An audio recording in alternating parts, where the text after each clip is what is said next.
హృదయం అన్నిటికన్నా మోసకరమైనది, అది ఘోరమైన వ్యాధి కలది, అది ఘోరమైన భయంకరమైన వ్యాధి అంటాడు.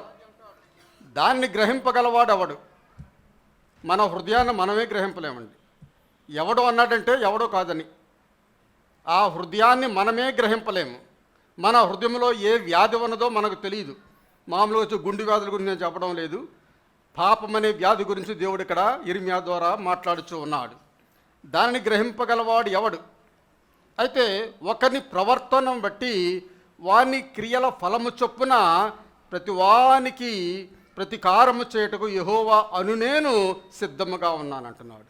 నీ ఆలోచన పరిధి, నీ జ్ఞానము, నువ్వు ఏ కార్యాలు చేయుచున్నావో, నీ హృదయం ఎటువంటిగా ఏ విధముగా ఉన్నదో వాటన్నిటిని బట్టి ప్రతికారము చేయు దేవుడును నేను అంటున్నాడు.